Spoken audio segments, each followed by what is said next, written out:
It began with a whisper behind palace doors, an echo, really, a rumor too bold to be true. Then came the formal parchment, sealed in crimson wax.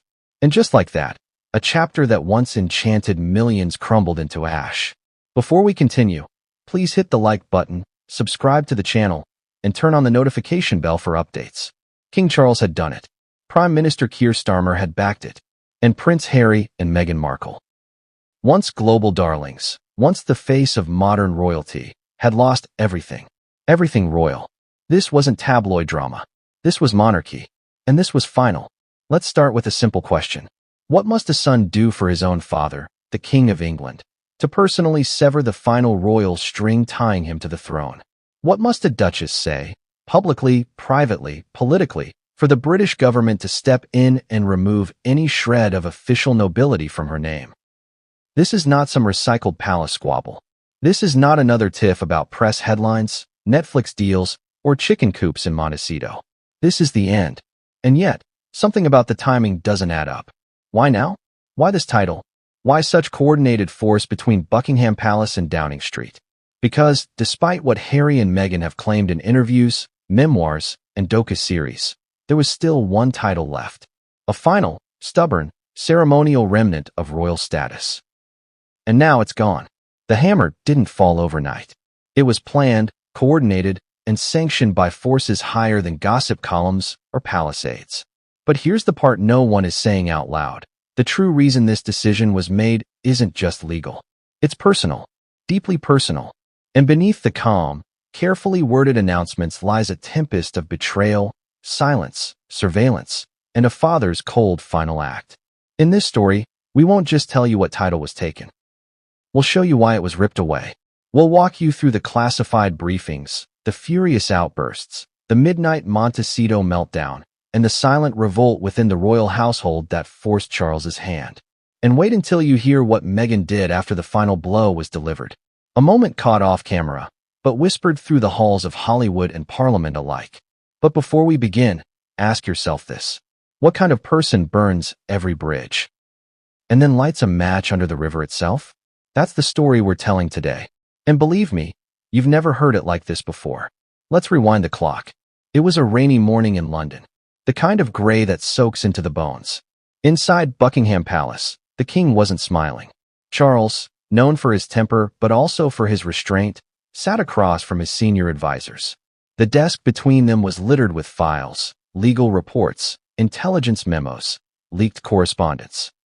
The word escalation was circled in red ink. There it was again. Another breach. Another public embarrassment. Another behind-the-scenes scandal that threatened not just the monarchy's image, but its foundation. And this time, it involved something that couldn't be ignored, a title. Not just any title. Their last title. For months, insiders had speculated that Harry and Meghan had all but lost their royal standing. They were no longer working royals. They'd been stripped of HRH styling. They were no longer financially tied to the crown. But there was one title that remained. A courtesy relic, but still powerful, still legally recognized, still politically charged. And according to confidential documents now circulating through legal channels, Meghan had tried to use it in ways that crossed a red line. You'll hear more about that soon. But first, let's step back and look at the broader stage. In July, Keir Starmer became Prime Minister in a landslide victory. His Labour government promised transparency, reform, and a stronger relationship with the monarchy after years of chaos. What most people didn't know was that Starmer had been briefed on the Sussex problem during his first week in office. A classified security file, nicknamed Operation Silent Sunset, had been prepared months prior, containing disturbing trends, red flags, and strategic risks tied directly to the actions of the Duke and Duchess of Sussex. Yes, risks. To the crown. To foreign relations. To national image. What had begun as a family rift had evolved into a political liability. It was no longer about broken hearts. It was about broken protocol. And that's where this story truly begins. Because when a prime minister and a monarch unite against two people, two former insiders, the walls don't just close in. They collapse. For the first time, we'll take you into that private conversation between Charles and Starmer. We'll reveal how Princess and led a silent but fierce campaign from inside the palace. We'll show you the letter Meghan wrote that was never meant to surface. And yes, we'll reveal exactly what title was stripped and why it mattered more than you think. Still think this is just about a name on paper? Then explain this. Why was Meghan seen pacing her Montecito estate barefoot and screaming into a phone hours after the announcement? Why did Archwell's financial advisor quietly resign just 2 days later? Why did an unnamed Labour MP call it a national clean break from a royal stain? Because something deeper broke. A royal rupture so final, so calculated, it left even seasoned palace aides shaken. And then came the question nobody wanted to ask, but couldn't ignore anymore. If they're no longer royal in name, deed, or duty, what are they now? Influencers? Activists? Or just two exiled figures with a collapsing brand? You'll hear what happened behind the scenes. The silences, the stormouts, the emails. You'll hear the final words Charles spoke before he signed the decree, and the reaction from the Sussex camp, one that included a threat that might be too late to take back. But most of all, you'll feel the weight of what this moment really is. The monarchy didn't just close a door. It slammed it shut. So buckle up. Because over the next 13 chapters, we're going to peel back the velvet curtain and expose the final royal execution. The last title, the last hope, the last link, stripped by a father, backed by a prime minister, and sealed with a silence that says more than any royal proclamation ever could. But before we dive into the moment Charles picked up that pen, before we reveal what Meghan allegedly whispered when she saw the news flash across her phone, let me ask you this. What came in the envelope marked urgent, for the king's eyes only, just minutes before he signed the decree? Because that envelope, that single sheet of paper, it changed everything, and no one saw it coming. It was just after 10:42 a.m. A light drizzle tapped against the windows of the king's private office at Buckingham Palace. Inside, the air was tense, thick, heavy, like the moment before a storm breaks. King Charles sat in his carved oak chair, the same one his mother, Queen Elizabeth II, had used to sign her last public proclamation. But this time, there were no ceremonial smiles, no silver quill, just a single white envelope, unmarked, sealed, hand-delivered by a palace aide who looked visibly rattled. The king didn't speak as he opened it. He simply read, twice, and then he did something no one in the room had ever seen before. He closed his eyes and let out a sigh that didn't sound like disappointment. It sounded like defeat. What could have possibly been in that envelope? What truth was so final, so shattering, that the king, a father, could no longer pretend? What had Prince Harry done this time? What did Meghan know?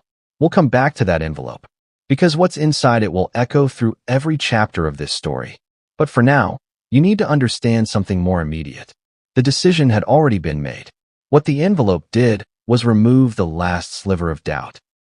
The final royal title held by the Sussexes, one most of the public didn't even realize they still had, was about to be erased from the annals of royal history. Not suspended, not shelved, erased. Now, let's be clear, titles in the British monarchy aren't just ceremonial. They are loaded with historical weight. They represent power, duty, and connection to the crown. They can open doors in Parliament, close multi-million-pound deals, or sway foreign diplomacy with a single word. And this one? It was the last remaining bridge between Harry, Meghan, and the institution they claimed to loathe but clung to in branding, business, and behind-the-scenes bargaining. It was the Counselor of State status. Yes, despite everything. Despite Megxit, the Oprah interview, the Netflix bombs, the accusations of racism, the memoir, the reality docuseries, the leaked texts, the side-eyed podcast swipes. Prince Harry was still, on paper, a Counselor of State, meaning he could, at least in theory, be called to act on behalf of King Charles if the monarch became unwell or traveled abroad. Let that sink in. The man who had accused his own family of institutional cruelty, who had publicly roasted the royal household, who left the UK and declared independence from the firm, still had constitutional powers in reserve. Crazy, right? But it was more than that. Because buried inside the legal loopholes and ceremonial language was a terrifying possibility. If something happened to King Charles and Prince William was temporarily unavailable, Harry could, in the eyes of the law, represent the monarchy. A man now living in California. A man with Netflix producers whispering in his ear. A man married to someone actively lobbying for political influence in the US. A man who no longer even had a permanent UK residence.